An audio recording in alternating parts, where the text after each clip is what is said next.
Hi, my name is Emmy. This is my cat Kelly, and we've been living 4 years in my van. And usually my mornings start pretty much the same. I wake up, start the van, move to another location, and start editing my videos. But this morning was a little bit different. We have a letter. Even with not the best start of the day, we end up taking a ferry, even though there is a little bit of disappointment. You just put the code in front of me, but this will not stop us from traveling. If you are new here, welcome. Don't forget to subscribe and give me a big thumbs up to follow more of our adventure.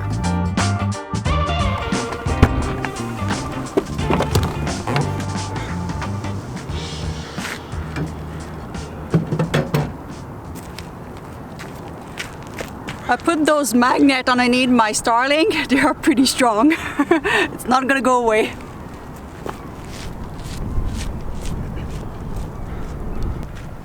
We have a letter.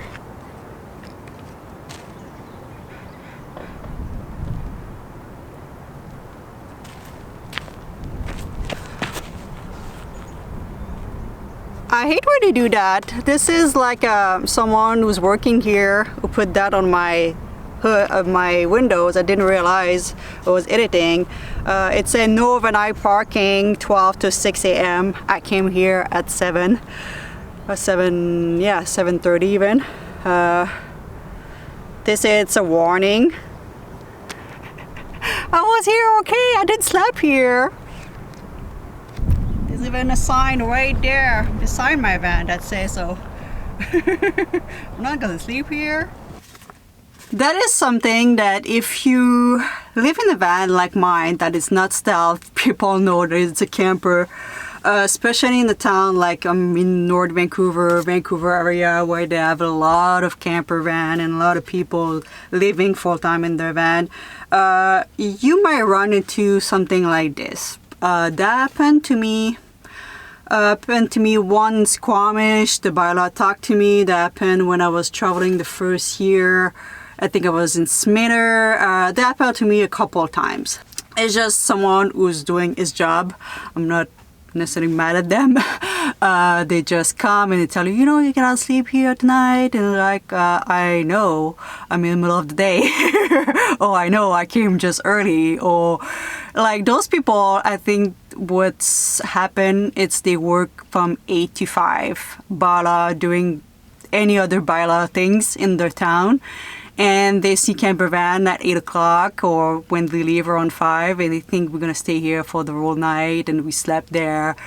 And they just want to remind us that's, you know, it's not okay. So sometimes you get a knock. Sometimes they just want to talk to you if they see you in front or give you a little note. Not the end of the world. The only thing that's annoying me is I know if a car was there even before 6 o'clock, even before the park opened, nobody would have said anything. It's just because I'm a camper van and people assume that I slept there when it's not true. And the second problem, which happens every time, is obviously you don't want to cause problems, so you don't want to go back the day after. We are leaving Vancouver, so it's not a hurry, but it's not a problem. But if I was to live here and that would be a perfect way to put my Starlink, I will not want them to think that I slept there and they see me every morning where it's not true that I slept there. So in Squamish, I was telling the girl, I'm not sleeping there, I'm working, which was true. I'm working, I'm parking my van there. And I was like, what's gonna happen if you see my van the next day and the next day? But she's like, but if we see your van not moving and always the same spot, we may eventually give you a ticket. But I was like, well, I'm not sleeping there. So yeah, it's frustrating for that part, which is why if you don't want any bylaw problem, you may have those things, you might have those warnings, you might have to talk to people, which is okay, they're doing the job.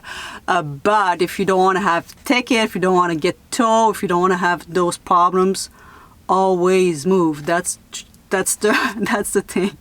move different location. If I was to live in Vancouver in this area, maybe I will come later during the day so they don't think that I slept there, or park in a different spot so they see that I didn't stay for 24, 48 or 72 hours in the same spot. But yeah, a little bit frustrating sometimes. All right, we have to clean the back there and we have to take the ferry this morning. So we have to put the starting over there.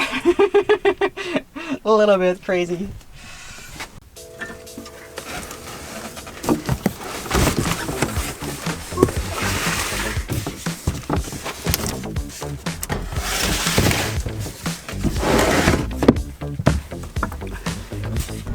"45 minutes before the next ferry, so hopefully gonna make it on time."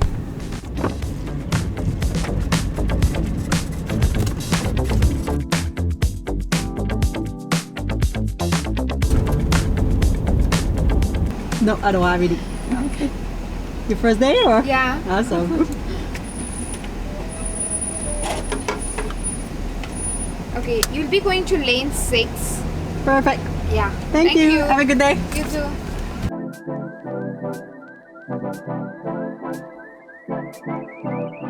So we're almost ready to take the ferry. Because Kitty, my cat, gets a little bit nervous when we take the ferry. I'm gonna put my side divider so she see a little bit less of what's going on because of all the noise where we enter the ferry. That's where she gets nervous.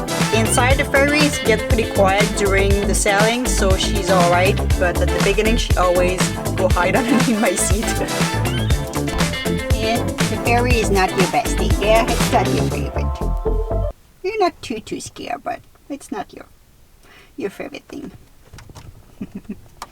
The ferry between Vancouver to Vancouver Island take around 358 car. But even with the amount of people that go to that ferry, sometimes we just don't make it. Because I guess today I was the 359 car on the line. You just put the code in front of me. Everyone make it except me.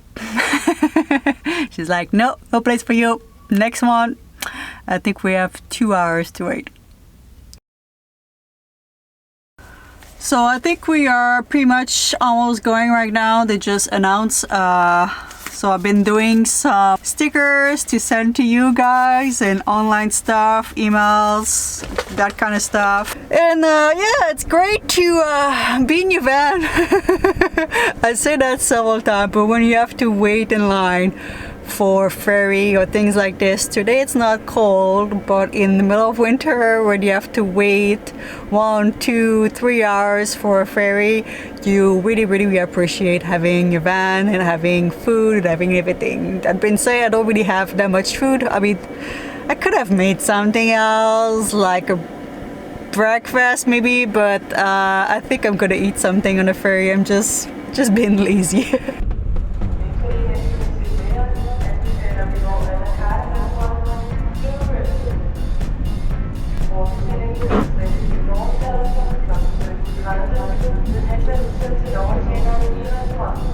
Who is that, Ellie?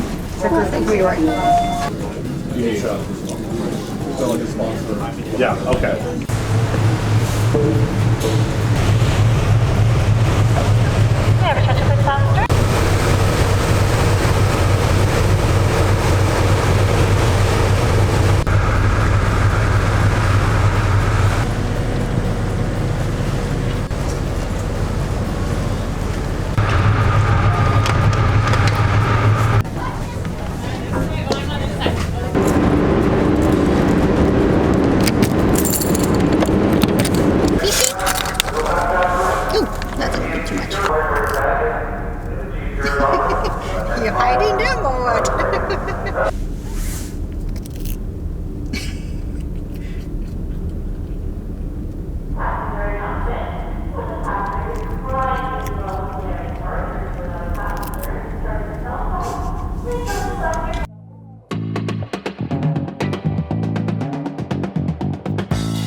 Alright, we just arrived in Vancouver Island. Just to go back to where we were this morning in this situation this morning. Don't be scared if you live in your van of the bylaw people.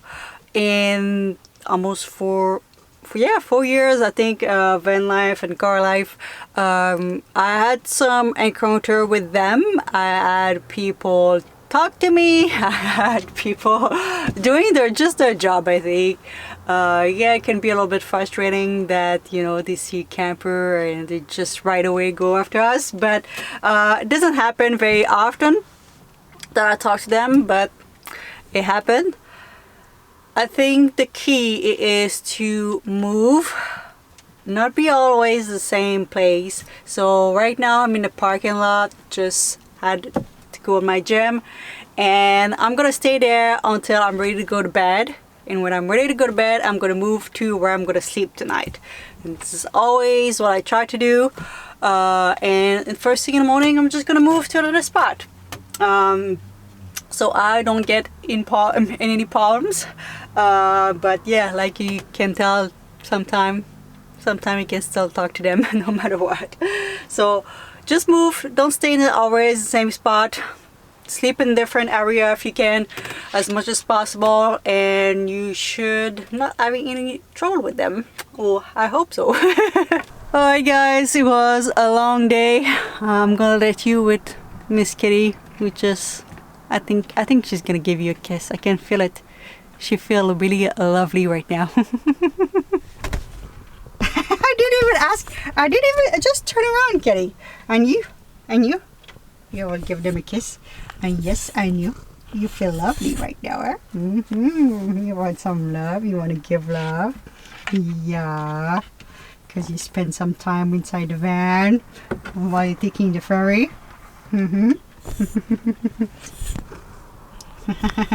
Alright guys, we will see you in the next one.